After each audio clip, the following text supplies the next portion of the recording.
नमस्कार मित्रांनो, मी अविनाश चौरे मराठी कट्टावरती पुन्हा एकदा तुमचं स्वागत करतो। या ठिकाणी बृहमुंबई महानगरपालिका BMC मध्ये कर निर्धारण आणि संकलन खातं आहे। त्याच्यामध्ये बघा या ठिकाणी निरीक्षक इन्स्पेक्टर या संवर्गातील 178 पदांचा या ठिकाणी रिझल्ट लागलेला आहे, ज्याची एक्झाम 10/12/2024 ला या ठिकाणी 26 जिल्ह्यात 50 परीक्षा केंद्रांवर झालेली आहे। तर त्यांचं आता नॉर्मलायझेशन झालेलं आहे। नॉर्मलायझेशन वर्क करून या ठिकाणी रिझल्ट सुद्धा त्यांनी लावलेला आहे। या ठिकाणी आपण बघणार आहोत कशा पद्धतीने त्यांनी रिझल्ट लावलेला आहे आणि मीन स्टँडर्ड डेव्हिएशन मेथड म्हणजे काय आहे, कारण ही पद्धत बऱ्याच जणांसाठी डोकेदुखीचं कारण सुद्धा ठरते। या ठिकाणी बघा त्यांनी जे मीन स्टँडर्डचा फॉर्म्युला दिलेला आहे तो या ठिकाणी डिस्प्ले झालेला आहे। या ठिकाणी असलेले जे सिम्बॉल आहेत त्यांचं या ठिकाणी एक्सप्लेनेशन यांनी दिलेलं आहे। MIJ नॉर्मलाइज मार्क ऑफ जेथ candidate in the first shift. या ठिकाणी तुम्ही प्रत्येकाचा अर्थ या ठिकाणी बघू शकतात। आपण या ठिकाणी खाली बघूया, टाईप त्यांनी दिलेला आहे। या ठिकाणी कॅन्डिडेटचा टाईप दिलेला आहे, ॲब्रिव्हिएशन दिलेत आणि रिमार्क व्हॅल्यूज दिलेले आहेत। या ठिकाणी बघा actual mark obtained by the candidate म्हणजे MIJ, ठीक आहे। या ठिकाणी बघा constant values, A constant values for the candidate across all shifts. तर त्यांनी एक कॉमन एक्झाम्पल घेतलेलं आहे या ठिकाणी विद्यार्थ्यांना समजून देण्यासाठी। जसं की 10 डिसेंबरचं एक्झाम्पल आहे यांच्याकडे, की त्यांनी पहिल्या, दुसऱ्या आणि तिसऱ्या तिन्ही शिफ्टमध्ये जे घेतलेलं आहे त्याचे या ठिकाणी मार्क्स त्यांनी काढलेले आहेत। कशा पद्धतीने चेंजेस होऊ शकतात या ठिकाणी मीन जे त्यांचे स्टँडर्ड पद्धत आहे त्याच्यानुसार। तर या ठिकाणी बघा attach is the example of shift basis on normalization has been carried out. तर डे शिफ्ट घेतलेला आहे 10 डिसेंबर 2024 मध्ये पहिली शिफ्ट, सेकंड शिफ्ट आणि थर्ड शिफ्ट घेतलेली आहे।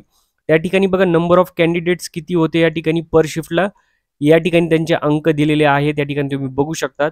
आता मीन व्हॅल्यू पर शिफ्ट घेतले त्यांनी, ठीक आहे। मीन व्हॅल्यू घेतलेली आहे या ठिकाणी बघा, ही घेतलेली आहे। जी ॲव्हरेज व्हॅल्यू आहे ती या ठिकाणी घेतलेली आहे त्यांना।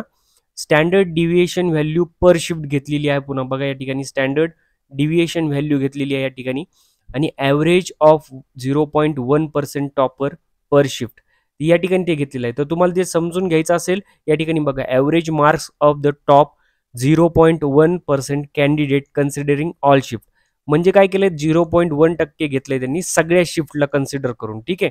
म्हणजे काय केलं, number of candidates will be rounded up. आपण म्हणत नाही का एक राऊंड काढतो किंवा ॲव्हरेज करतो, तर त्या पद्धतीचं यांनी केलेलं आहे। तर त्याचं जे आहे त्याची व्हॅल्यू बघा या ठिकाणी जे रिमार्क व्हॅल्यू आली ती एवढी आलेली आहे। Sum of mean and standard deviation mark of the candidates in the paper considering all shifts, तर ही व्हॅल्यू आहे त्याची ते 133 पॉईंट समथिंग आहे, ठीक आहे।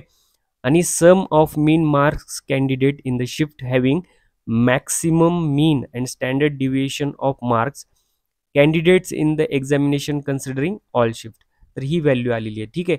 तर या ठिकाणी बघा प्रत्येकाची जे आहे त्यांनी दिलेलं आहे त्यानुसार या ठिकाणी बघा 0.1% मध्ये टॉपर काढलेले आहेत त्यांनी त्या शिफ्टमधले पर शिफ्टचे, आणि sum of mean and standard deviation per shift नुसार या ठिकाणी त्याची व्हॅल्यू काढलेली आहे।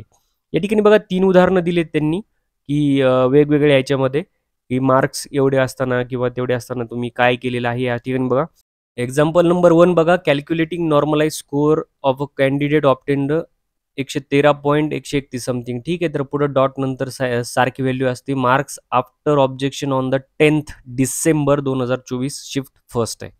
या ठिकाणी तोच फॉर्म्युला या ठिकाणी दिलेला आहे। त्यामध्ये बघा सर्व व्हॅल्यू यांनी पुट केलेले आहे ज्या आपण या ठिकाणी बघत आहोत। त्यांचं या ठिकाणी ॲब्रिव्हिएशन सुद्धा दिले, तुम्ही स्वतः या ठिकाणी कॅल्क्युलेट करू शकतात। तर त्याचा जे फायनल आन्सर आलेला आहे त्या विद्यार्थ्याचं जे काही तुमचं ॲव्हरेज आलेलं असेल ते एवढं आहे, ठीक आहे। म्हणजे या ठिकाणी बघा तुमचं जे मेन व्हॅल्यू आहे याच्यामध्ये MJI आहे, म्हणजे तुम्हाला जे मार्क पडलेले आहेत त्या शिफ्टमध्ये ते 113.131 समथिंग आहे। तुमची मीन व्हाईल स्टँडर्ड पद्धतीने जेव्हा व्हॅल्यू काढतो ते फायनल आन्सर येतं 111.42, म्हणजे याच्यामध्ये बघा जवळपास 2 मार्काचा तफावत आलेली आहे। शिफ्ट 2 मध्ये सुद्धा सेम आहे। शिफ्ट 2 सुद्धा त्याच दिवसाची घेतलेली आहे त्यांनी, या ठिकाणी 113 आलेले आहेत आणि ह्यांचे 116 झालेले आहेत। तर याच्यात काय बदल झाला हा तुम्हाला समजून जाईल तुम्ही जेव्हा ते स्वतः कॅल्क्युलेट करताल, स्वतःचे मार्क्स या फॉर्म्युल्यानुसार केलेले आहेत। त्यामुळेच म्हणलं की बऱ्याच विद्यार्थ्यांसाठी हे चांगलं आहे आणि बऱ्याच विद्यार्थ्यांसाठी डोकेदुखी ठरलेली आहे ही पद्धत। या ठिकाणी ते दिलेलं आहे, तुम्ही या ठिकाणी बघून घ्या।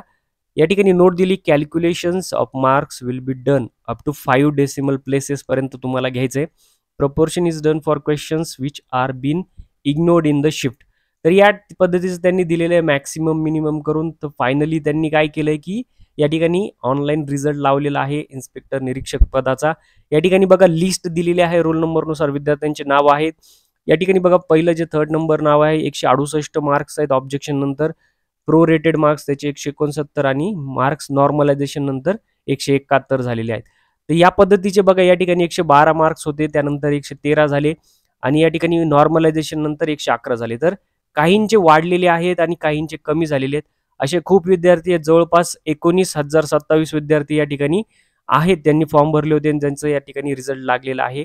त्यामध्ये बरेच विद्यार्थी यांचे हे मार्क्स हे कमी जास्त झालेले आहेत नॉर्मलायझेशनच्या मीन डिव्हिएशन पद्धतीमुळे.